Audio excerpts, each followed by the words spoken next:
Hello everyone, welcome to competitive cracker. അപ്പോൾ ജനുവരി 31-നാണ് RRB അവരുടെ ഗ്രൂപ്പ് ഡി നോട്ടിഫിക്കേഷൻ പ്രൊഡ്യൂസ് ചെയ്തത്. അപ്പോൾ ജനുവരി 31 തൊട്ട് മാർച്ച് 2 വരെ നമുക്ക് അപ്ലൈ ചെയ്യാനുള്ള സമയമാണ്. എല്ലാവരും ഈ പറയുന്ന മാർച്ച് 2 ആവാനായിട്ട് കാത്തിരിക്കരുത്. നമുക്ക് ഇപ്പോഴേ അപ്ലൈ ചെയ്ത് പോവുകയാണെങ്കിൽ അവസാന നിമിഷത്തെ ആ ഒരു റഷ് ഒഴിവാക്കാനായിട്ട് പറ്റും.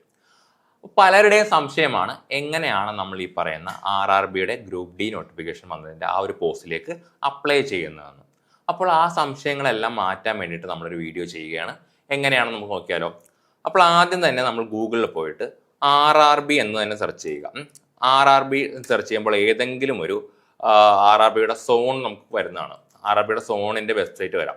ഇപ്പോൾ ഞാൻ RRB എന്ന് സെർച്ച് ചെയ്തപ്പോൾ ആദ്യം തന്നെ വന്നത് ചെന്നൈ, RRB ചെന്നൈ സോണിൻ്റെ വെബ്സൈറ്റാണ്. നമ്മൾ അതിലേക്ക് പോവുകയാണ്. ഓക്കെ, ആദ്യം നോട്ടിഫിക്കേഷൻ ഉണ്ട്, അത് വേണ്ട. ഓക്കെ, നമുക്ക് ഈ പേജ് എടുക്കുമ്പോൾ തന്നെ നമുക്ക് ഈ പറയുന്ന ഗ്രൂപ്പ് ഡി നോട്ടിഫിക്കേഷനാണ് കാണുന്നത്. അവിടെ ക്ലിക്ക് ഹിയർ അപ്ലൈ ഓൺലൈൻ എന്നുള്ളൊരു പോർട്ടൽ കാണാം. നമ്മൾ നേരെ അതിലേക്ക് പോകാനായിട്ട് പോവുകയാണ്.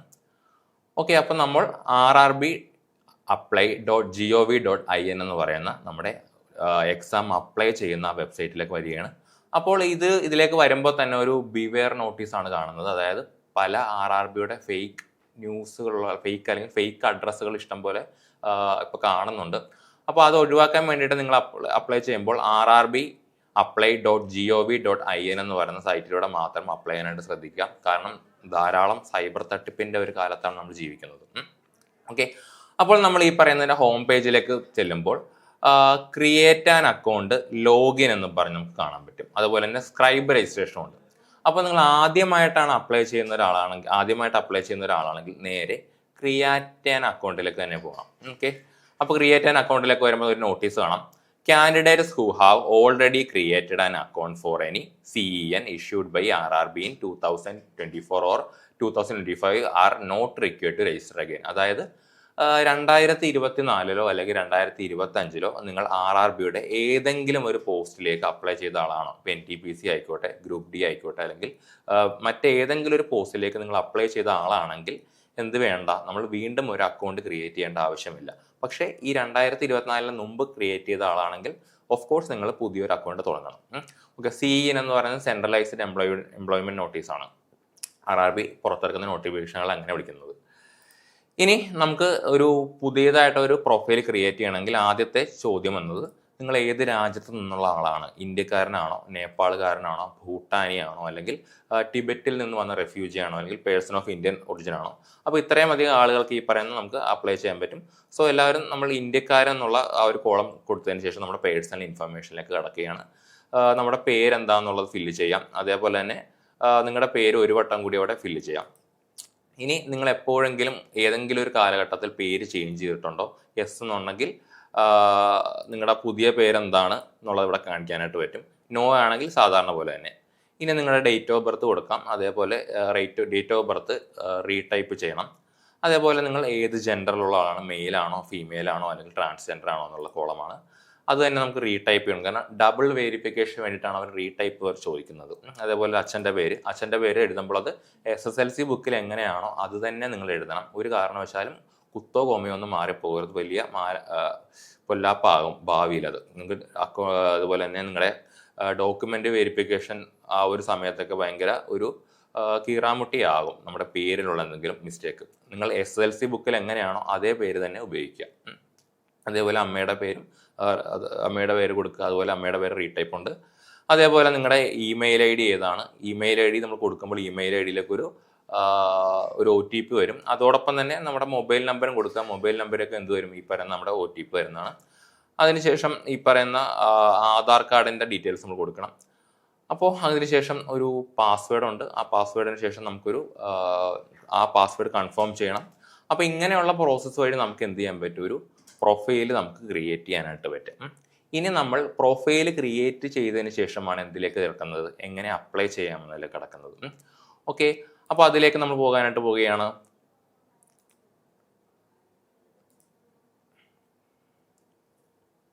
ഒന്നുകൂടെ ആ പഴയ സൈറ്റിലേക്ക് പോകുമ്പോൾ നമുക്ക് ഇങ്ങനെ വരും. മുമ്പ് കണ്ട അതേ കാര്യങ്ങൾ തന്നെ വരും. ഇനി അവിടെ ക്രിയേറ്റ് ആൻ അക്കൗണ്ടിന് പകരം നേരെ ലോഗിനിലേക്ക് കടക്കുകയാണ്. സോ നമുക്ക് നേരെ ലോഗിനിലേക്ക് പോകാം. നമുക്ക് രണ്ട് രീതിയിൽ ലോഗിൻ ചെയ്യാം. ഒന്ന് നമ്മുടെ ആധാർ നമ്പർ വെച്ചും ലോഗിൻ ചെയ്യാം, അതേപോലെ തന്നെ നമ്മുടെ RRBയുടെ അക്കൗണ്ട് ക്രെഡൻഷ്യൽ വെച്ചും ലോഗിൻ ചെയ്യാം. നമുക്ക് എപ്പോഴും ഈ രണ്ടാമത്തെ ഓപ്ഷൻ ആയിരിക്കും ഏറ്റവും നല്ലത്. അതായത് RRBയുടെ അക്കൗണ്ട് ക്രെഡൻഷ്യൽ വെച്ച് ലോഗിൻ ചെയ്യുന്നതാണ് ഏറ്റവും നല്ലതായിട്ടുള്ള ഒരു മെത്തേഡ് എന്ന് പറയുന്നത്. സോ ജസ്റ്റ് അത്രേ ഉള്ളൂ. നമ്മുടെ ഫോൺ നമ്പർ അടിക്കുക, നമ്മൾ നേരത്തെ കൊടുത്തിട്ടുള്ള പാസ്വേഡ് ഒന്ന് ടൈപ്പ് ചെയ്യുക, പിന്നെ നമ്മൾ റോബോട്ടാണോ അല്ലയോ എന്നുള്ളത്, അല്ലെങ്കിൽ AI സോഫ്റ്റ്വെയർ ആണോ അല്ലയോ എന്നുള്ളത് ചെക്ക് ചെയ്യാനുള്ള ഒരു കോൾ ഉണ്ടായിരിക്കും. അത് ജസ്റ്റ് ക്ലിക്ക് ചെയ്താൽ മതി. അല്ലെങ്കിൽ ഇതേപോലെ എന്തെങ്കിലും സെലക്ട് ഓൾ സ്ക്വയേഴ്സ് വിത്ത് ക്രോസ് വാക്സ് പോലെയൊക്കെ വരാം. അപ്പോൾ ഈ പറയുന്ന ക്രോസ് വാക്സ് ഉള്ള എല്ലാം ഒന്ന് സെലക്ട് ചെയ്യുന്നുണ്ട്. ഞാൻ നേരെ ലോഗിനിലേക്ക് കടക്കുകയാണ്. ഇനി ഈ ലോഗിൻ ചെയ്തതിന് ശേഷം നമ്മുടെ PSC ഒക്കെ അപ്ലൈ ചെയ്യുന്ന പോലെ തന്നെ ഇവിടെയും OTP ചോദിക്കും. നമ്മുടെ ഫോൺ വഴിയോ അല്ലെങ്കിൽ ഇമെയിൽ ID വഴിയോ ഇവിടെ OTP ചോദിക്കും. സോ ഫോണിലേക്ക് OTP കൊടുക്കാൻ പറയുകയാണെങ്കിൽ നമ്മുടെ ഫോണിൽ OTP വരും. അത് ജസ്റ്റ് ഒന്ന് ടൈപ്പ് ചെയ്താൽ മതി. ഓക്കെ, OTP റെഡി ആയിട്ടുണ്ട്. അപ്പോൾ നമുക്കിവിടെ ആദ്യം തന്നെ കുറച്ച് ഇൻസ്ട്രക്ഷൻസ് കാണിക്കുന്നുണ്ട്. ഇൻസ്ട്രക്ഷൻസിൽ പറയുന്നത് read all the information and instruction given in the centralised employment notice അഥവാ CEN carefully before filling the online application to prevent mistakes. അതായത് മിസ്റ്റേക്കുകൾ ഒഴിവാക്കാനായിട്ട് നിങ്ങൾ എപ്പോഴും RRBയുടെ സെൻട്രലൈസ്ഡ് എംപ്ലോയ്മെന്റ് നോട്ടിഫിക്കേഷൻ ഒരു പ്രോസ്പെക്റ്റ് ആയിട്ടാണ് വരുന്നത്, ഒരു PDF ആയിട്ടാണ് വരുന്നത്. അതെല്ലാം കെയർഫുൾ ആയിട്ട് വായിച്ചതിന് ശേഷം മാത്രമേ നിങ്ങൾ അപ്ലൈ ചെയ്യാൻ പാടുള്ളൂ എന്നാണ് പറയുന്നത്. അതുപോലെ തന്നെ മീഡിയം ഫോം എക്സാമിനേഷൻ, അതായത് ഇംഗ്ലീഷും ഹിന്ദിയും കൂടാണ്ട് തന്നെ 13ഓളം ലാംഗ്വേജിൽ നമുക്ക് എന്തെഴുതാൻ പറ്റും. 13ഓളം റീജിയണൽ ലാംഗ്വേജിൽ നമുക്ക് ഈ പറയുന്ന ഗ്രൂപ്പ് ഡിയുടെ എക്സാം അറ്റംപ്റ്റ് ചെയ്യാൻ വേണ്ടി പറ്റും. ഇനി fill up all details sought in the online application form before submit. അതായത് നമുക്ക് ഈ പറയുന്ന ആപ്ലിക്കേഷൻ സബ്മിറ്റ് ചെയ്യുന്നതിന് മുമ്പുള്ള എല്ലാ കാര്യങ്ങളിലും നിങ്ങൾ എന്ത് ചെയ്യണം, നിങ്ങൾ എല്ലാ വിവരങ്ങളും പൂർണ്ണമായിട്ട് തന്നെ അവിടെ ഫില്ല് ചെയ്യേണ്ടതാണ്. Please recheck and confirm that all the information furnished by you is correct in the preview form before final submission. നമുക്ക് ഫൈനൽ സബ്മിഷൻ മുമ്പായിട്ട് ഒരു പ്രിവ്യൂ ഫോം ഉണ്ടായിരിക്കും. അപ്പോൾ അവിടെ നമുക്ക് കാണാനായിട്ട് പറ്റും നമ്മൾ കൊടുത്തിരിക്കുന്ന വിവരങ്ങളെല്ലാം പൂർണ്ണമാണോ അല്ലെങ്കിൽ എന്തെങ്കിലും തെറ്റുണ്ടോ ഇല്ലയോ എന്നുള്ളത്. അതിനുശേഷം മാത്രമേ നമ്മൾ സബ്മിറ്റ് ബട്ടൺ ഞെക്കാനായിട്ട് പാടുള്ളൂ. ഇനി examination fee payment should be completed before closing time for submission of online application. അതായത് ഓൺലൈൻ ആപ്ലിക്കേഷൻ ഒരു അവസാന ദിവസമുണ്ട്. അതിന് മുമ്പ് തന്നെ നമ്മൾ ഈ പറയുന്ന എന്തുണ്ട്, ഫീ നമ്മൾ കംപ്ലീറ്റ് ആയിട്ടും അടച്ചിരിക്കണം. ഫീ സബ്മിഷൻ കംപ്ലീറ്റ് ആയാൽ മാത്രമേ നമ്മുടെ ആപ്ലിക്കേഷൻ അവിടെ അക്സെപ്റ്റഡ് ആകുള്ളൂ, അല്ലെങ്കിൽ അത് റിജക്റ്റ് ആകും. സോ ഫീ സബ്മിഷൻ എന്നുള്ളത് ഭയങ്കര ഇമ്പോർട്ടൻ്റ് ആയിട്ടുള്ള കാര്യമാണ്. ഇനി അടുത്തത് final submission of online application will happen only after receiving confirmation of fee payment. ഞാൻ പറഞ്ഞ കാര്യം തന്നെ നമ്മുടെ ഫൈനൽ സബ്മിഷൻ എന്നത് ഫീ പേയ്മെന്റിന് ശേഷമുള്ള ഒരു കൺഫർമേഷൻ മെസ്സേജിലൂടെ മാത്രമേ അത് കംപ്ലീറ്റ് ആകുള്ളൂ. The applicants will receive confirmation on successful submission of their online application through email and SMS. നമ്മൾ ആപ്ലിക്കേഷൻ സക്സസ്ഫുള്ളി സബ്മിറ്റ് ആയോ എന്നില്ല എന്നുള്ളത് അറിയാനായിട്ട് നമുക്കൊരു ഇമെയിലോ അല്ലെങ്കിൽ SMS വരുന്നതായിരിക്കും. Applicants received without the prescribed fee shall not be considered and summarily rejected. അതായത് ഞാൻ പറഞ്ഞ കാര്യം തന്നെ ഫീ ഇല്ലാണ്ട് അപ്ലൈ ചെയ്യണമെങ്കിൽ of course it will be rejected. No representation against such rejection will B entertainment. അതായത് ഈ പറയുന്ന ആ ഒരു കാര്യം ഒരിക്കലും ഉണ്ടാവാതിരിക്കട്ടെ എന്നാണ് പറയുന്നത്.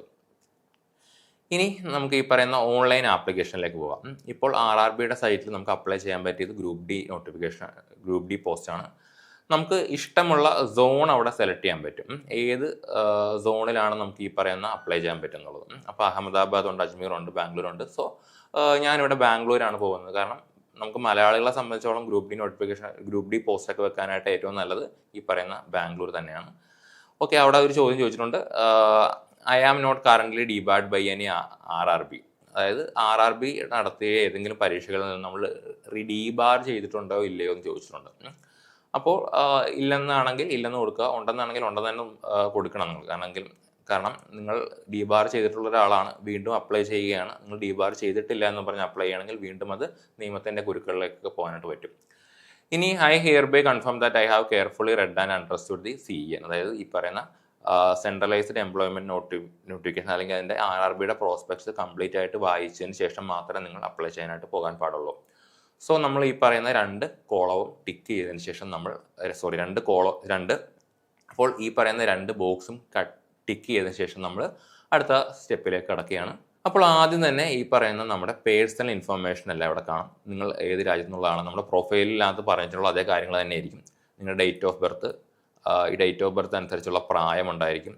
അതേപോലെ തന്നെ നിങ്ങളുടെ മെട്രിക്കുലേഷൻ സർട്ടിഫിക്കറ്റ് അല്ലെങ്കിൽ SSLC ബുക്കിലുള്ള പേര്, SLC ബുക്കിൽ അച്ഛൻ്റെ പേര് എങ്ങനെയാണോ അത്, SLC ബുക്കിൽ അമ്മയുടെ പേര് എങ്ങനെയാണോ അത്, അങ്ങനെയുള്ള കാര്യങ്ങളൊക്കെ അതിലുണ്ടായിരിക്കും. അതേപോലെ തന്നെ നിങ്ങളുടെ gender, email ID, mobile number, അങ്ങനെയുള്ള കാര്യങ്ങൾ ഓൾറെഡി പ്രീഫിൽഡ് ആയിരിക്കും. കാരണം നിങ്ങളുടെ പ്രൊഫൈലുള്ള അതേ ഇൻഫർമേഷൻ തന്നെയാണ് ഇവിടെ കോപ്പി ചെയ്തിരിക്കുന്നത്. മാരിറ്റൽ സ്റ്റാറ്റസ് നോക്കാം. നിങ്ങൾ മാരീഡ് ആണെങ്കിൽ മാരീഡ് എന്ന് കൊടുക്കുക, അൺമാരീഡ് ആണെങ്കിൽ അൺമാരീഡ് എന്ന് കൊടുക്കുക. അതേപോലെ നിങ്ങൾക്ക് റിലീജിയൻ ചൂസ് ചെയ്യാൻ പറ്റും. Hindu, Muslim, Christian, Sikh, Buddhist, Jain, Zoroastrian, Parsi or others, അങ്ങനെ റിലീജിയൻ നിങ്ങൾക്ക് ചൂസ് ചെയ്യാൻ പറ്റും. അതേപോലെ തന്നെ നിങ്ങളുടെ മദർ ടങ്ക് ചോദിക്കുന്നുണ്ട്. അപ്പോൾ അതിൽ മലയാളവും ഉണ്ട്. സോ നമുക്ക് മലയാളത്തിൽ എടുക്കാം. ഇനി നിങ്ങൾ ഏത് ലാംഗ്വേജിലാണ് എക്സാം എഴുതുന്നുള്ള ചോദിച്ചിട്ടുണ്ട്. നമുക്ക് ഇംഗ്ലീഷും ഹിന്ദിയും കൂടാണ്ട് 13 റീജിയണൽ ലാംഗ്വേജിലുണ്ട്. സോ നമുക്കിപ്പോൾ ഇംഗ്ലീഷ് ചൂസ് ചെയ്യാം. ഇംഗ്ലീഷ് ചൂസ് ചെയ്യുമെങ്കിൽ നമുക്ക് വേറൊരു ഓപ്ഷൻ ഉണ്ടാകില്ല, ഇംഗ്ലീഷ് തന്നെ ആയിരിക്കും. സപ്പോസ് നിങ്ങൾ മലയാളമാണ് ചൂസ് ചെയ്യുന്നതെങ്കിൽ നിങ്ങൾക്ക് ഇംഗ്ലീഷിലേക്ക് ട്രാൻസ്ലേറ്റ് ചെയ്യാനുള്ള ഒരു ബട്ടൺ കൂടി നിങ്ങളുടെ എക്സാം എഴുതുമ്പോൾ ഉള്ള ആ ഒരു പേജിലുണ്ടായിരിക്കും. പക്ഷേ നമ്മൾ ആ ഒരു കാര്യം ശ്രദ്ധിക്കണം. ഇംഗ്ലീഷ് ആണെങ്കിൽ നിങ്ങൾക്ക് ഇംഗ്ലീഷ് മാത്രമേ ഉണ്ടാവുള്ളൂ. മലയാളമാണെങ്കിൽ നമുക്ക് ഇംഗ്ലീഷിലേക്ക് ട്രാൻസ്ലേറ്റ് ചെയ്യാനൊരു ഓപ്ഷൻ കൂടി ഉണ്ടായിരിക്കും. ഇനി നമ്മുടെ എന്തൊക്കെയാണ് നമ്മുടെ ഐഡൻറ്റിഫൈ ചെയ്യാനുള്ള മാർക്സ്, അതായത് പെർമനൻ്റ് ആയിട്ട് നിങ്ങൾക്ക് തിരിച്ചറിയാൻ പറ്റിയ മാർക്സ്, മറുകോ അങ്ങനെ എന്തെങ്കിലും അടയാളം ഉണ്ടെങ്കിൽ അത് 2 അടയാളങ്ങൾ വേണമെന്നാണ് ഇവിടെ പറയുന്നത്. 2 നമുക്ക് ഫില്ല് ചെയ്യണം. കമ്പൾസറി ആണ് 2. ഇനി നമ്മുടെ കമ്മ്യൂണിറ്റി ഡീറ്റെയിൽസ് ചോദിച്ചിട്ടുണ്ട്.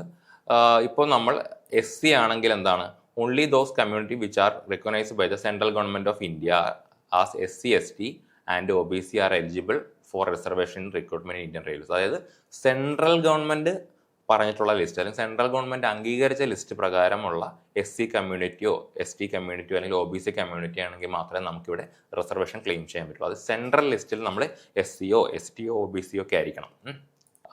SC ആണെങ്കിൽ നമ്മളവിടെ കാസ്റ്റിൻ്റെ പേര് ചോദിക്കും. അതേപോലെ നിങ്ങൾക്ക് ഇഷ്യൂ ചെയ്തിരിക്കുന്ന കമ്മ്യൂണിറ്റി സർട്ടിഫിക്കറ്റ് നമ്പർ ചോദിക്കും. ആരാണ്, ഏത് അതോറിറ്റിയാണ് അവിടെ ഇഷ്യൂ ചെയ്തതെന്ന് ചോദിക്കും. അതേപോലെ തന്നെ എന്നാണ് ഈ പറയുന്ന നമ്മുടെ കമ്മ്യൂണിറ്റി സർട്ടിഫിക്കറ്റ് ഇഷ്യൂ ചെയ്തത്. അതേപോലെ തന്നെ SC കമ്മ്യൂണിറ്റിക്ക് എന്തുണ്ട്, നമുക്ക് ഈ പറയുന്ന റെയിൽവേ ട്രാവലിങ്ങിനുള്ള പാസ് വേണമോ എന്ന് ചോദിക്കുന്നുണ്ട്. ഇനി നമുക്ക് STയുടെ നോക്കുകയാണെങ്കിൽ ഈ ഒരേ കാര്യങ്ങൾ തന്നെയാണ് റിപ്പീറ്റ് ചെയ്യുന്നത്. അതായത് നെയിം ഓഫ് ദ ട്രൈബ്, നിങ്ങൾ ഏത് ട്രൈബിൻ്റെ ഭാഗമാണ്, കമ്മ്യൂണിറ്റി സർട്ടിഫിക്കറ്റ് നമ്പർ എത്രയാണ്, ആരാണ് ഇഷ്യൂ ചെയ്തത് സർട്ടിഫിക്കറ്റ്, അതേപോലെ തന്നെ എന്നാണ് ആ സർട്ടിഫിക്കറ്റ് ഇഷ്യൂ ചെയ്തത്. അതേപോലെ തന്നെ മുമ്പ് SCക്ക് ചോദിച്ച പോലെ തന്നെ നിങ്ങൾക്ക് റെയിൽവേയിൽ ഈ എക്സാം എഴുതാൻ വേണ്ടിയിട്ട് ട്രാവൽ ചെയ്യാനായിട്ടൊരു പാസ് വേണമെന്ന് ചോദിക്കും. ഇനി OBCയുടെ കാര്യം എടുക്കുകയാണെങ്കിൽ അതായത് നമുക്ക് ഇവിടെ OBC ആണെങ്കിൽ നിങ്ങൾ ക്രീമി ലെയർ ആണോ നോൺ ക്രീമി ലെയർ ആണോ എന്ന് ചോദിക്കും. നിങ്ങൾ ക്രീമി ലെയർ ആണെങ്കിൽ നിങ്ങൾക്ക് ഈ പറഞ്ഞ ആനുകൂല്യങ്ങൾ, റിസർവേഷൻ്റെ ആനുകൂല്യങ്ങളൊന്നും ലഭിക്കില്ല. പക്ഷേ നോൺ ക്രീമി ലെയർ ആണെങ്കിൽ നിങ്ങൾക്ക് ആനുകൂല്യങ്ങൾ ലഭിക്കുന്നതാണ്. ഓക്കെ, അവിടെ പറയുന്നുണ്ട് the OBC candidates must produce OBC non creamy certificate based on the income. The maximum income limit is current ₹8 lakhs per annum. അതായത് 8 ലക്ഷത്തിന് താഴെയുള്ള കുടുംബങ്ങൾക്ക് മാത്രമേ ഈ പറയുന്ന നോൺ ക്രീമി ലെയർ ക്ലെയിം ചെയ്യാനായിട്ട് പറ്റുള്ളൂ. Issued on after 1/4/2025. അതായത് നിങ്ങളുടെ കയ്യിലുണ്ടാകേണ്ട നോൺ ക്രീമി ലെയർ സർട്ടിഫിക്കറ്റിന് അതായത് ആ ഫൈനാൻഷ്യൽ ഇയർ ഇഷ്യൂ ചെയ്തതാവണം. അതായത് ഇപ്പോൾ 2025 ഏപ്രിൽ 1 ശേഷം ഇഷ്യൂ ചെയ്തതായിരിക്കണം. ആ ഒരു ഫിനാൻഷ്യൽ ഇയർ ആണ് നമ്മളെപ്പോഴും OBC നോൺ ക്രീമി സർട്ടിഫിക്കറ്റിനായിട്ട് പരിഗണിക്കുന്നത്. ഒരു ആനുവൽ ഇയർ അല്ല നമ്മൾ ഉദ്ദേശിക്കുന്നത്. ആ ഒരു ഫൈനാൻഷ്യൽ ഇയറിലുള്ള ആ ഒരു സർട്ടിഫിക്കറ്റ് നമുക്ക് തന്നെ വേണം. അപ്പോൾ ഇത്രയൊക്കെയാണ് ഈ പറയുന്ന നമ്മുടെ OBC നോൺ ക്രീമി ലെയർ സർട്ടിഫിക്കറ്റിനെ പറ്റി പറയാനായിട്ടുള്ളത്. അപ്പോൾ അതുപോലെ തന്നെ നിങ്ങൾ OBCയിൽ തന്നെ ഏത് കാസ്റ്റ് ആണെന്ന് ചോദിക്കും. അതേപോലെ മുമ്പ് ചോദിച്ച പോലെ തന്നെ നിങ്ങളുടെ കമ്മ്യൂണിറ്റി സർട്ടിഫിക്കറ്റ് നമ്പർ ചോദിക്കും. ആരാണ് ഈ പറയുന്ന സർട്ടിഫിക്കറ്റ് ഇഷ്യൂ ചെയ്തതെന്ന് ചോദിക്കും. അതേപോലെ തന്നെ ഈ പറയുന്ന community certificate date of issue എന്നാണ് ചോദിക്കും. അതൊക്കെയാണ് ഈ പറയുന്ന നമ്മുടെ ഒരാൾ OBC ആണെങ്കിലുള്ളത്. ഇനി EWSയിലേക്ക് പോവുകയാണെങ്കിലും ഈ പറയുന്ന ആ ഒരു ഫൈനാൻഷ്യൽ ഇയർ പ്രൊഡ്യൂസ് ചെയ്ത EWS സർട്ടിഫിക്കറ്റ് മാത്രമേ ഇവിടെ വാലിഡ് ആയിട്ട് ഉണ്ടാകുള്ളൂ. OBC നോൺ ക്രീമി ലെയറിന്റെ കാര്യങ്ങൾ പറഞ്ഞ പോലെ തന്നെ.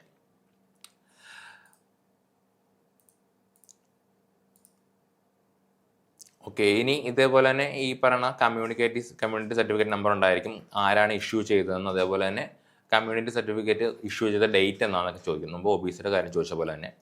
ഓക്കെ, അപ്പം നിങ്ങൾ SC, ST, OBC, EWS എന്നല്ലെങ്കിൽ നേരെ അൺറിസർവ്ഡിലേക്ക് തന്നെ പോകണം. ഇനി നമ്മുടെ പെർമനൻ്റ് അഡ്രസ്സും അതേപോലെ പ്രസൻറ്റ് അഡ്രസ്സും ഉള്ള കാര്യങ്ങളാണ്. നിങ്ങൾ ഏത് സംസ്ഥാനത്തു നിന്നുള്ള ആളാണ്, ഏത് ഡിസ്ട്രിക്റ്റിൽ നിന്നുള്ളതാണ്, നമ്മുടെ പൂർണ്ണമായിട്ടുള്ള അഡ്രസ്സ് ഇവിടെ ടൈപ്പ് ചെയ്യുക. നമ്മുടെ വീടിനടുത്തുള്ള ഏറ്റവും നിയറസ്റ്റ് ആയിട്ടുള്ള സിറ്റി ഏതാണെന്ന് കൊടുക്കുക. അതേപോലെ തന്നെ നിങ്ങളുടെ വീട് എവിടെയാണോ അവിടെയുള്ള പിൻ നമ്പരും കൊടുക്കുക. അപ്പോൾ ഈ പറയുന്ന ഒരു ഇതുണ്ട്, ടിക്ക് ഇഫ് പെർമനന്റ് അഡ്രസ് ഈ സെയിം ആസ് പ്രസന്റ് അഡ്രസ്, അങ്ങനെ കൊടുക്കുകയാണെങ്കിൽ ഈ സെയിം ഡീറ്റെയിൽസ് തന്നെ അപ്പോഴത്ത് കോപ്പി പേസ്റ്റ് ആവുകയും ചെയ്യുന്നുണ്ട്. ഓക്കെ, അപ്പോൾ ഇതൊക്കെയാണ് ഈ പറയുന്ന എന്ത് നമ്മുടെ ആ ഒരു ബേസിക് ഇൻഫർമേഷൻസ് ഉള്ളത്. നമുക്ക് നേരെ ജസ്റ്റ് സേവിലേക്ക് പോകാം. സേവ് കൊടുത്തതിന് ശേഷം നമുക്ക് നെക്സ്റ്റ് എന്ന് പറയുന്നുണ്ട്. ആദ്യം നമ്മൾ സേവ് ചെയ്യണം, അതിനുശേഷം നെക്സ്റ്റിലേക്കാണ് പോകാനായിട്ട് പോകുന്നത്. ഒന്നാമത്താണ്, നിങ്ങളൊരു എക്സ് സർവീസ്മാൻ ആണോ, നിങ്ങൾ ഏതെങ്കിലും ഒരു സൈനിക വേഷത്തിൽ അല്ലെങ്കിൽ സൈനികമായിട്ട് എന്തെങ്കിലും ഒരു ഫീൽഡിൽ സേവനം നടത്തിയ ആളാണോ, ആണെങ്കിൽ യെസ് എന്ന് കൊടുക്കുക, അല്ലെങ്കിൽ നോ എന്ന് കൊടുക്കുക. അടുത്തത്, നിങ്ങൾക്ക് എന്തെങ്കിലും ഒരു ടൈപ്പ് ഡിസബിലിറ്റി ഉണ്ടോ, person with bench mark disability ഉള്ള ഒരാളാണോ നിങ്ങൾ, അല്ലെങ്കിൽ നോ കൊടുക്കുക.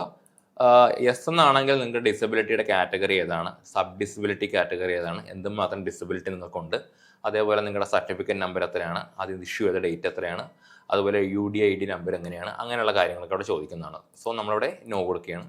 ഇനി നിങ്ങൾക്ക് ഈ എക്സാമിന് ഒരു സ്ക്രൈബിനെ വേണം, അതായത് വേറെ ഒരാളെ കൊണ്ട് എക്സാം എഴുതിക്കേണ്ട ഒരു അവസ്ഥ വേണം. അവസ്ഥയിലാണെങ്കിൽ അവിടെ യെസ് കൊടുക്കുക, അല്ലെങ്കിൽ നോ കൊടുക്കാം. യെസ് ആണെങ്കിൽ ഈ പറയുന്ന ഈ ഒരു കാര്യങ്ങളിൽ മാത്രമാണ് അവിടെ സ്ക്രൈബിനെ അനുവദിക്കുന്നത്. Ensure that your scribe registers himself using the scribe registration tab available on the home page and meet the requirement specified in paragraph 11.7.9 of the centralised employment notice. അതായത് സ്ക്രൈബും എന്ത് ചെയ്യണം, ഈ കൂട്ടത്തിൽ തന്നെ രജിസ്റ്റർ ചെയ്യണം. അതേപോലെ ഇത് one time registration number of your scribe must be furnished by your using scribes registration number and OTP will be generated during the scribe detail submission window. അതായത് സ്ക്രൈബ് ഡീറ്റെയിൽ സബ്മിഷൻ വിൻഡോയിൽ അദ്ദേഹം ഈ പറഞ്ഞ എന്ത് ചെയ്യണം, ഒരു വൺ ടൈം രജിസ്ട്രേഷൻ ഒക്കെ ചെയ്യണം. ഇനി ഇത് OTP will be send to scribe registered mobile number which needs to be entered in the portal by you to confirm the scribe details. അപ്പോൾ ഇങ്ങനെയാണ് ഈ പറയുന്ന നിങ്ങളൊരു സ്ക്രൈബിനെ വെക്കുമ്പോഴുള്ള ശ്രദ്ധിക്കേണ്ട കാര്യങ്ങൾ. ഓക്കെ, അപ്പോൾ നമ്മളിവിടെ നേരെ നോ കൊടുക്കാനായിട്ട് പോവുകയാണ്.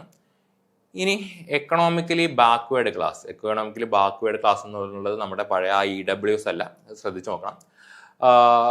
EBC candidate should be aware that they are entitled only for a fee concession and not to job reservation. അതായത് ഇവിടെ EWS അല്ല ഉദ്ദേശിക്കുന്നത്, എക്കണോമിക്കലി ബാക്ക്വേർഡ് ക്ലാസ് ആണത്. If valid EBC certificate is not submitted during document verification then your candidate will be rejected. അതായത് ശ്രദ്ധിച്ച് apply ചെയ്യണം. നിങ്ങൾ EWS കാരൊന്നും കയറി EBC ആണെന്ന് പറയരുത്, എക്കണോമിക്കലി ബാക്ക്വേർഡ് ക്ലാസ് ആണെന്ന് പറയരുത്. ഓക്കെ, നമ്മളിവിടെ യെസ് ആണ് കൊടുക്കുന്നതെങ്കിൽ നമുക്കിവിടെ ഒരു നോട്ടീസ് വരും. എന്താണെന്ന് നോക്കാം. എക്കണോമിക്കലി ബാക്ക്വേർഡ് ക്ലാസ് അഥവാ EBC candidates are those whose annual family income is less than ₹50,000. അതായത് 50,000 രൂപയ്ക്ക് താഴെ വരുമാനമുള്ള കുടുംബങ്ങൾ അല്ലെങ്കിൽ BPL കാർഡ് ഹോൾഡ് ചെയ്യുന്നവരെയാണ് എന്ത് വിളിക്കുന്നത്, നമ്മൾ എക്കണോമിക്കലി ബാക്ക്വേർഡ് ക്ലാസ് എന്ന് വിളിക്കുന്നത്. ഓക്കെ, അല്ലെങ്കിൽ holders of the ISAT MST issued by railway. അപ്പോൾ ഇങ്ങനെയുള്ള ഈ 3 കാറ്റഗറിയിൽ വരുന്ന ആളുകളാണ് എന്ത് നമ്മുടെ എക്കണോമിക്കലി ബാക്ക്വേർഡ് ക്ലാസ് എന്നുള്ളത്. Valid income certificate on the date of application should be in the prescribed format on the letter head of the issuing authority. അതായത് ഈ പറയുന്ന ഒരു വാലിഡ് ആയിട്ടുള്ള ഇൻകം സർട്ടിഫിക്കറ്റ് നമ്മുടെ കയ്യിൽ ഉണ്ടാവണം. EWS and EBS are distinct categories and EBC should not be confused with OBC. അതായത് ഒരിക്കലും ഇത് OBC അല്ല, EWS അല്ല, ഇത് വേറൊരു സെപ്പറേറ്റ് കാറ്റഗറിയാണ്. BPL കാർഡ് ഉണ്ടെങ്കിൽ നിങ്ങൾക്ക് ധൈര്യമായിട്ട് അപ്ലൈ ചെയ്യാം. EBC candidate should be aware that they are entitled only for fee concession. അതായത് EBC കാറ്റഗറിയിൽ പെട്ട ആളുകൾക്ക് നമുക്ക് ഈ പറയുന്ന ഒരു ഫീ കൺസെഷൻ ഉണ്ടായിരിക്കും. ഓക്കെ, ഈ ഫീ കൺസെഷന് വേണ്ടിയിട്ട് 500 രൂപയ്ക്ക് വേണ്ടിയിട്ട് നിങ്ങൾ ആരും ഈ പറയുന്ന ഫേക്ക് ആയിട്ടുള്ള ഡീറ്റെയിൽസ് കൊടുക്കരുത്. നമ്മൾ കൊടുക്കുകയാണെങ്കിൽ നമ്മുടെ കാൻഡിഡേച്ചർ തന്നെ ചിലപ്പോൾ ക്യാൻസൽ ചെയ്യാം, അല്ലെങ്കിൽ ചിലപ്പോൾ ഭാവിയിലേക്ക് ഡീബാറൊക്കെ ചെയ്യാനായിട്ട് റെയിൽവേക്ക് അധികാരമുണ്ട്. ഇനി applicants are required to submit relevant EBC certificate അത് വെൻ റിക്വയർഡ് ബൈ RRB. അതായത് RRB എപ്പോഴാണ് റിക്വയർ ചെയ്യുന്നത്, അപ്പോൾ നമുക്ക് ഈ പറയുന്ന EBC ആയിട്ട് ബന്ധപ്പെട്ട ഇൻകം സർട്ടിഫിക്കറ്റുകളൊക്കെ ഹാജരാക്കണം. If valid EBC certificate is not submitted during document verification then your candidature will be rejected. അപ്പോൾ നിങ്ങൾക്ക് വാലിഡ് ആയിട്ടുള്ള സർട്ടിഫിക്കറ്റ്സ് ഒന്നും ഇല്ലെങ്കിൽ നിങ്ങളുടെ കാൻഡിഡേച്ചർ കംപ്ലീറ്റ് ആയിട്ട് തന്നെ റിജക്റ്റ് ആക്കി പോകണം. This EBC is different from extremely backward classes available in Bihar state. Bihar എന്ന് പറഞ്ഞ സ്റ്റേറ്റിൽ എക്സ്ട്രീംലി ബാക്ക്വേർഡ് ക്ലാസ് ഉണ്ട്, അതുമായിട്ട് ബന്ധം ഉണ്ടാവില്ല ഇതിന്. ഓക്കെ, അപ്പോൾ നമ്മൾ അണ്ടർസ്റ്റാൻഡ് എഗ്രിയിലേക്ക് പോവുകയാണ്. അപ്പോൾ ഇവിടെ നോ കൊടുക്കാം. ഓക്കെ, ഇനി details of serving railway applicant. Are you an employee of Indian railway. നിങ്ങൾ ഇന്ത്യൻ റെയിൽവേയുടെ ഒരു എംപ്ലോയി ആണോ എന്ന് ചോദിക്കുന്നുണ്ട്. നിങ്ങളാണെങ്കിൽ യെസ് എന്ന് കൊടുക്കുക, അല്ലെങ്കിൽ നോ തന്നെ കൊടുത്താൽ മതി. ഇനി കറണ്ട് എംപ്ലോയ്മെൻറ്റ് ഡീറ്റെയിൽസ് ചോദിക്കുന്നുണ്ട്. നിങ്ങൾ നിലവിൽ എവിടെയെങ്കിലും എംപ്ലോയ്മെൻ്റ് ആണോ എന്ന്. ഓക്കെ, നമ്മൾ അത് നോക്കുകയാണെങ്കിൽ central government, state government, public sector undertaking, അതായത് ഇവിടെ ഗവൺമെൻറ് ജോലിയുടെ കാര്യം മാത്രമേ ചോദിക്കുന്നുള്ളൂ. നിങ്ങൾ പ്രൈവറ്റ് ആയിട്ടാണ് എംപ്ലോയ് ചെയ്യുന്നതെങ്കിൽ അല്ലെങ്കിൽ ഏതെങ്കിലും ഒരു ഫ്രീലാൻസ് ആയിട്ടാണ് വർക്ക് ചെയ്യുന്നതെങ്കിൽ അതിവിടെ ആപ്ലിക്കബിൾ അല്ല. So we are going for not applicable. Not applicable എന്നുള്ള ഒരു കോളത്തിലേക്ക് പോവുകയാണ്. ഇനി details of course completed apprentice. Are you a course completed act apprentice in railway establish and possessing NAC granted by NCVT. അങ്ങനെ ഒരു qualification ഉണ്ടെങ്കിൽ നിങ്ങൾക്ക് yes കൊടുക്കാം. യെസ് കൊടുക്കുകയാണെങ്കിൽ ഏതാണ് ട്രേഡ് എന്നോട്ടാണ് അങ്ങനെയുള്ള കാര്യങ്ങൾ അവിടെ കൊടുക്കാം.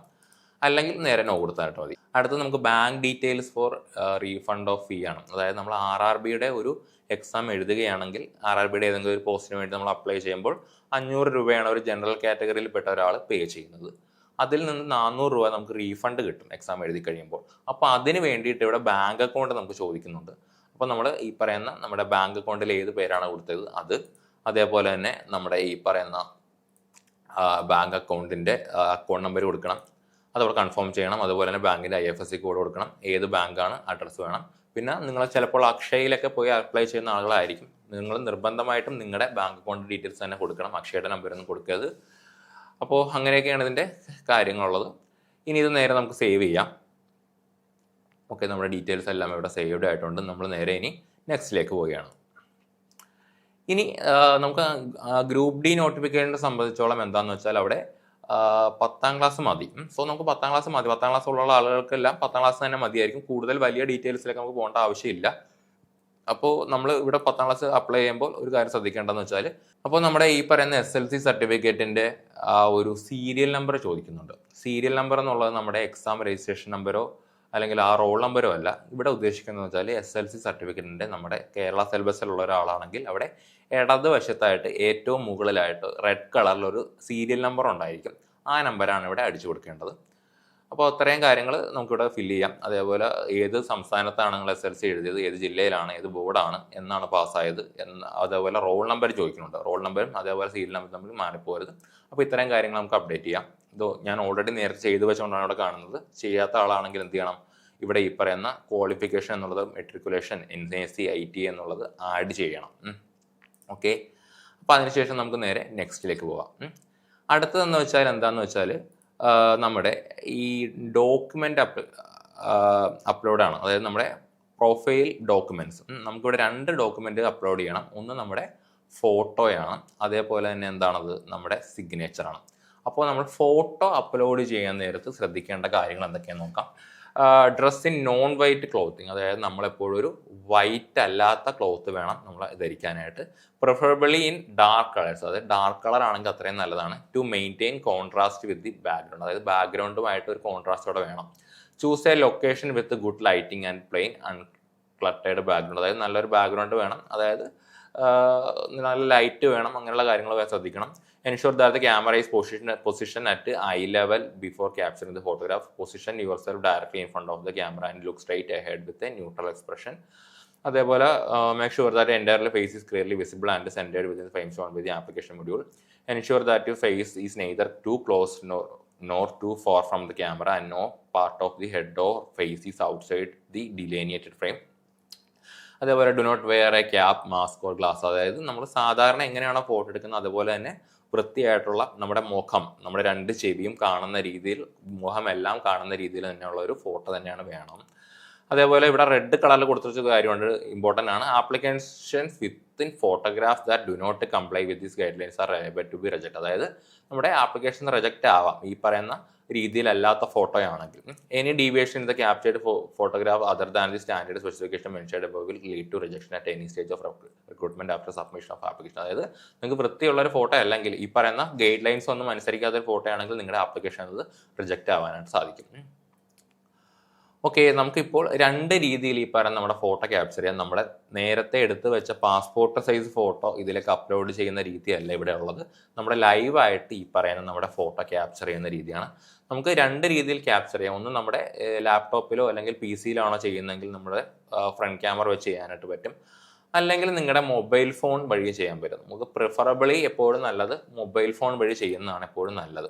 അപ്പോൾ അവിടെ നമ്മൾ ഈ പറയുന്ന ഒരു QR കോഡ് ഉണ്ടായിരിക്കും. നമ്മൾ capture live image from mobile ഞെക്കുകയാണെങ്കിൽ ഒരു QR കോഡ് വരും. നമ്മൾ ചെയ്യേണ്ടത് എന്താണെന്ന് വെച്ചാൽ നമ്മുടെ ഫോണിൽ ഈ പറയുന്ന QR കോഡ് ഒന്ന് സ്കാൻ ചെയ്യണം. അപ്പോൾ നമുക്ക് 2 രീതിയിൽ ഈ പറയുന്ന പിക്ചർ ക്യാപ്ചർ പറ്റും. ഒന്ന് നമുക്ക് ഈ പറയുന്ന ഏതാണോ PC അല്ലെങ്കിൽ ഏതാണോ ലാപ്ടോപ്പിൽ അതിലും പറ്റും, അല്ലെങ്കിൽ നിങ്ങളുടെ മൊബൈലിൽ ഒരു QR കോഡ് വരും, അത് സ്കാൻ ചെയ്ത് നോക്കാം. നമുക്ക് PC-യിൽ എങ്ങനെയാണ് ക്യാപ്ചർ ചെയ്യാൻ നോക്കാം. ഓക്കെ, അവിടെ കുറച്ച് ഡൂസ് ആൻഡ് ഡോൺസ് പറയുന്നുണ്ട്. You are allowed to capture only 3 times within 5 minutes. അതായത് 5 മിനിറ്റിനിടയ്ക്ക് 3 തവണ മാത്രമാണ് നമുക്ക് ട്രൈ ചെയ്യാനായിട്ട് പറ്റുന്നത്. Sit in a well light area in front of a light coloured background. അതായത് നല്ലപോലെ വെളിച്ചമുള്ള ഒരു ബാക്ക്ഗ്രൗണ്ടിൽ ഇരിക്കുക. അതുപോലെ തന്നെ പുറകിൽ നല്ല ലൈറ്റ് നമുക്ക് വേണം. Sit at the centre and align your face with red circle, do not move. അതായത് ഒരു റെഡ് സർക്കിൾ അവിടെ വരും. അപ്പോൾ ആ ഒരു റെഡ് സർക്കിളിൽ നമ്മുടെ ഫേസ് അവിടെ ഉൾക്കൊള്ളണം, നമ്മൾ അനങ്ങരുത്. Proceed only if all instructions are clear. അതേപോലെ തന്നെ do not capture more than 3 times in 5 minutes. Don't sit in a dark or shadowy background. Don't sit off centre or move your head. Don't wear sunglass, mask or hat. അപ്പോൾ അങ്ങനെയുള്ള കാര്യങ്ങളൊക്കെ ശ്രദ്ധിക്കണം. അപ്പോൾ അതുപോലെ വേറെ ചോദ്യം ചോദിക്കൊണ്ട് ആർ യു ട്വിൻ, നിങ്ങൾ ഇരട്ടകളിൽ ഒരാളാണോ അല്ലയോ എന്ന് കൊടുക്കണം. അപ്പോൾ യെസ് എന്നാണെങ്കിൽ യെസ് കൊടുക്കണം, നോ എന്നാണെങ്കിൽ നോ കൊടുക്കണം. നമുക്ക് ലൈവ് ഇമേജ് ക്യാപ്ചർ ആണ് വരുന്നത്. ഇപ്പോൾ ഒരു റെഡ് സർക്കിൾ ഉണ്ട്. ആ റെഡ് സർക്കിളിൻ്റെ വട്ടത്തിൽ എൻ്റെ മുഖം കാണുന്നുണ്ട്. അപ്പോൾ നമ്മളിവിടെ ബ്ലിങ്ക് ചെയ്യണമെങ്കിൽ നമ്മൾക്ക് ഇവിടെ ക്യാപ്ചർ ആകും.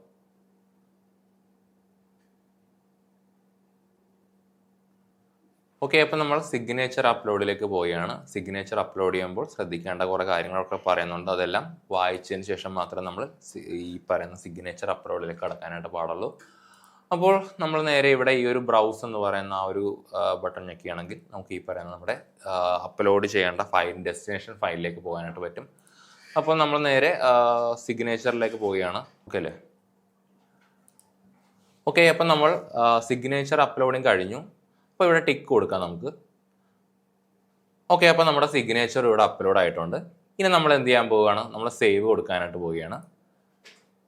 ഓക്കെ, അപ്പോൾ നമ്മളിവിടെ അതിന് മുമ്പായിട്ട് ഇവിടെ ഒരു ടിക്ക് ബോക്സ് ഉണ്ട്. I have upload my own signature. The signature is part of specification mention ചെയ്തത്. അപ്പോൾ ഈ പറയുന്ന കാര്യങ്ങളെല്ലാം അനുസരിച്ചുള്ള സിഗ്നേച്ചർ ആണ് നമ്മൾ കൊടുത്തേക്കുന്നത്. അപ്പോൾ അത് നമ്മൾ സേവ് എന്നും പറഞ്ഞു കൊടുത്തു. ഓക്കെ, അപ്പോൾ നമ്മുടെ ഫോട്ടോയും അതേപോലെ തന്നെ സിഗ്നേച്ചറും അപ്ലോഡ് ആയിട്ടുണ്ട്. അപ്പോൾ നമുക്ക് ഇനി നേരെ നെക്സ്റ്റിലേക്ക് പോകാം. ഓക്കെ, അപ്പോൾ ഇവിടെ എന്താണെന്ന് നോക്കുന്നത് വെച്ചാൽ നമുക്ക് ഈ പറയുന്ന ഏത് പോസ്റ്റാണ് പ്രിഫറൻസ് വേണ്ടത്, അതുപോലെ തന്നെ എവിടെയാണ് നമ്മൾ ഏത് സോണിലാണ് പ്രിഫറൻസ് വേണ്ടത്. ഓക്കെ, അപ്പോൾ നമ്മൾ ഈ പറയുന്ന അപ്പോൾ നമ്മൾ ഇനി ചെയ്യേണ്ട പോകുന്നത് ഏത് പോസ്റ്റാണ് നമുക്ക് പ്രിഫറൻസ് വേണ്ടത്. നമ്മളൊരു പ്രിഫറൻസ് ഓർഡർ നമുക്കിവിടെ കൊടുക്കാനായിട്ട് പറ്റും. അപ്പോൾ നമുക്ക് എലിജിബിൾ ആയിട്ടുള്ള പോസ്റ്റുകൾ കൊടുത്തിട്ടുണ്ട്. പോയിന്റ് മാൻ ഉണ്ട്, ട്രാക്ക് മെയിൻറ്റെയിനർ ഉണ്ട്, അതേപോലെ അസിസ്റ്റന്റ് ബ്രിഡ്ജ് ഉണ്ട്, അതുപോലെ അസിസ്റ്റന്റ് ക്യാരേജ് ആൻഡ് വാഗൺ ഉണ്ട്. അപ്പോൾ നമുക്ക് ഓർഡർ അനുസരിച്ച് ഇപ്പോൾ പ്രിഫറൻസ് കൊടുക്കും. അപ്പോൾ നിങ്ങളുടെ താല്പര്യം അനുസരിച്ചെന്നുള്ള പ്രിഫറൻസ് ആണ് കൊടുക്കേണ്ടത്. ഇപ്പോൾ നിങ്ങൾക്ക് ട്രാക്ക് മെയിൻറ്റെയിനർ ആണ് ഫസ്റ്റ് പ്രിഫറൻസ് എങ്കിൽ അത് കൊടുക്കുക. സെക്കൻഡ് പ്രിഫറൻസ് ഇപ്പോൾ അസിസ്റ്റന്റ് ബ്രിഡ്ജ് കൊടുക്കുന്നു. തേർഡ് പ്രിഫറൻസ് ഞാൻ അസിസ്റ്റന്റ് ക്യാരേജ് കൊടുക്കുന്നുണ്ട്. ലാസ്റ്റ് പ്രിഫറൻസ് ഞാൻ പോയിന്റ് മാൻ കൊടുക്കുന്നുണ്ട്. അപ്പോൾ ഇങ്ങനെയാണ് എൻ്റെ ഓർഡർ പ്രിഫറൻസ്, അതായത് RRB ബംഗളൂരിൻ്റെ അവിടെ ഓർഡർ കൊടുത്തേക്കുന്നത്. ഓക്കെ, ഇനി ഞാനിവിടെ ടിക്ക് കൊടുക്കുകയാണെങ്കിൽ I have exercise and check my order of post preference for post that I am interest to apply. അപ്പോൾ അതിനുശേഷം പിന്നെ ഇവിടെ കുറച്ച് ഡിക്ലറേഷൻ പാർട്ടാണ്. I am not current debarred by any RRB. I hereby confirm that I have carefully read and understood the CEN. അപ്പോൾ അതേപോലെ I agree to allow railway recruitment board to share my final score in the recruitment examination with other government and private organisation for the recruitment. അപ്പോൾ അങ്ങനെയുള്ള കാര്യങ്ങൾ പറഞ്ഞു. പിന്നെ last ഒരു tick കൂടെ കൊടുക്കണം. ഐ hereby ഡിക്ലെയർ ദാറ്റ് ഈ പറയുന്ന എല്ലാ കാര്യങ്ങളും എന്നെ പറ്റിയിട്ടുള്ളത് പൂർണ്ണമായിട്ടും ശരിയാണെന്നുള്ള കാര്യങ്ങളെല്ലാം കൂടി പറഞ്ഞു. ഇനി ഞാൻ എവിടെ നിന്നാണ് അപ്ലൈ ചെയ്യുന്നത്? ഇപ്പോൾ സപ്പോസ് എൻ്റെ പ്ലേസ് ഇപ്പോൾ കൊച്ചിയാണെന്ന് വെച്ചോളൂ. ഓക്കെ, ഞാൻ കൊച്ചി കൊടുത്തു, അവിടെ ഡേറ്റും കൊടുത്തു. അപ്പോൾ ഇങ്ങനെയുള്ള കാര്യങ്ങളെല്ലാം കൂടി കൊടുക്കുമ്പോൾ നമുക്ക് എന്ത് കിട്ടും? നമ്മുടെ ആപ്ലിക്കേഷൻ്റെ ഒരു പ്രിവ്യൂ കിട്ടും. ഓക്കെ, അപ്പോൾ ഇങ്ങനെയാണ് നമ്മുടെ ആപ്ലിക്കേഷൻ്റെ ഒരു പ്രിവ്യൂ എന്ന് പറയുന്നത്. അപ്പോൾ നമ്മുടെ എല്ലാ കാര്യങ്ങളും ഇതിനകത്ത് ഉണ്ടായിരിക്കും. അപ്പോൾ നമ്മൾ നേരെ എല്ലാം വായിച്ചതിന് ശേഷം, പൂർണ്ണമായും വായിച്ചതിന് ശേഷം നമ്മൾ എന്ത് ചെയ്യാൻ പോവുകയാണ്? നമ്മുടെ സബ്മിറ്റ് എന്നുള്ള ബട്ടൺ കൊടുക്കുകയാണ്. ഒരു കാര്യം മനസ്സിലാക്കണം, നിങ്ങൾ സബ്മിറ്റ് കൊടുത്തതിന് ശേഷം നമുക്ക് എഡിറ്റ് ചെയ്യുക എന്നുള്ളത് അത്ര നിസ്സാരപ്പെട്ട കാര്യമല്ല. സോ എല്ലാം വായിച്ചതിന് ശേഷം മാത്രം നിങ്ങൾ നേരെ സബ്മിറ്റ് അങ്ങ് കൊടുക്കുകയാണ്. അപ്പോൾ അതിന് മുമ്പായിട്ട് I have recheck the above details and found correct എന്നുള്ള കൊടുക്കുകയാണ്. സബ്മിറ്റ് കൊടുക്കുമ്പോൾ അപ്പോൾ ഇവിടെ ഒരു നോട്ടീസ് വരും. applicants will not be able to make any corrections in the online application after submission. അതായത് ആ സബ്മിഷന് ശേഷം നമുക്ക് കറക്റ്റ് ചെയ്യുക എന്നുള്ളത് സാധിക്കുന്ന ഒരു കാര്യമല്ല. ഓക്കെ, അപ്പം നേരെ സബ്മിറ്റ് കൊടുക്കുകയാണെങ്കിൽ നമ്മൾ ഈ നമ്മുടെ ഫീ കൗണ്ടറിലേക്ക് പോവുകയാണ്. അത് നമ്മൾ സബ്മിറ്റ് കൊടുക്കുകയാണെങ്കിൽ നമ്മുടെ ഫീസ് അടക്കുന്ന ഭാഗത്തേക്ക് പോവുകയാണ്. അപ്പോൾ നമ്മുടെ ഫീ ഡീറ്റെയിൽസ് ഇവിടെ കൊടുത്തിട്ടുണ്ട്. ഒരു ജനറൽ കാറ്റഗറിയിൽപ്പെട്ട വിദ്യാർത്ഥികളെ സംബന്ധിച്ചിടത്തോളം 500 രൂപയാണ്. വനിതകൾക്കും അതേപോലെ ഷെഡ്യൂൾഡ് കാസ്റ്റ്, ഷെഡ്യൂൾഡ് ട്രൈബൽ വിഭാഗത്തിൽപ്പെട്ടവർക്കും 250 രൂപയാണ്. ഓക്കെ, നമുക്ക് എങ്ങനെ വേണമെങ്കിലും ഇവിടെ പേ ചെയ്യാം. നമ്മളിവിടെ പേ വിത്ത് SBI ഇ-പേ എന്ന് പറഞ്ഞ ആ ഒരു പാർട്ടിലേക്ക് പോവുകയാണെങ്കിൽ ഒരു നോട്ട് ഉണ്ടായിരിക്കും. By proceeding with payment the applicants acknowledge and agree that payment made these non refundable. അതായത് നമ്മൾ ഇപ്പോൾ കൊടുക്കുന്ന പൈസ അത് റീഫണ്ടബിൾ അല്ല. നമ്മൾ എക്സാം എഴുതിയതിന് ശേഷം മാത്രമാണ് നമുക്ക് 400 രൂപ റീഫണ്ട് ആയിട്ട് കിട്ടുന്നത്. Please note that the application fee payment successful all the the applicant's end will not be considered successful until confirmed by RRB through email and SMS. അതായത് നമ്മൾ ഫീ അടച്ചു എന്നത് ഒരു കൺഫർമേഷൻ ആയെന്നുള്ളതിൻ്റെ അല്ല, നമ്മൾ ഫീ അടച്ചതിന് ശേഷം നമുക്കൊരു മെയിൽ അല്ലെങ്കിൽ ഒരു SMS വരുമെങ്കിൽ മാത്രമേ ഇത് കംപ്ലീറ്റ് ആയിട്ട് ആപ്ലിക്കേഷൻ തീർന്നു എന്നുള്ളത് നമുക്ക് മനസ്സിലാക്കാനായിട്ട് പറ്റുള്ളൂ. അപ്പോൾ നമ്മൾ ഈ പറയുന്ന ടേംസ് ആൻഡ് കണ്ടീഷൻസ് എഗ്രി ചെയ്തതിന് ശേഷം നമ്മൾ പ്രൊസീഡിലേക്ക് പോവുകയാണ്. അപ്പോൾ നമുക്ക് ഈ പറയുന്ന എങ്ങനെ വേണമെങ്കിലൊക്കെ അപ്ലൈ ചെയ്യാം. ഓക്കെ, ഇപ്പോൾ ഡെബിറ്റ് കാർഡ് വെച്ചോ അല്ലെങ്കിൽ ക്രെഡിറ്റ് കാർഡ് വെച്ചോ അല്ലെങ്കിൽ പ്രീപെയ്ഡ് കാർഡ് വെച്ചോ ചെയ്യാൻ പറ്റും, അല്ലെങ്കിൽ നെറ്റ് ബാങ്കിങ് വഴി ചെയ്യാൻ പറ്റും, അല്ലെങ്കിൽ നമുക്ക് ഏറ്റവും എളുപ്പത്തിൽ ഈ പറയുന്ന UPI വഴി ചെയ്യാൻ പറ്റും. അതിപ്പോൾ UPI ID കൊടുത്താലും ചെയ്യാൻ പറ്റും, UPI QR കൊടുത്താലും ചെയ്യാൻ പറ്റും.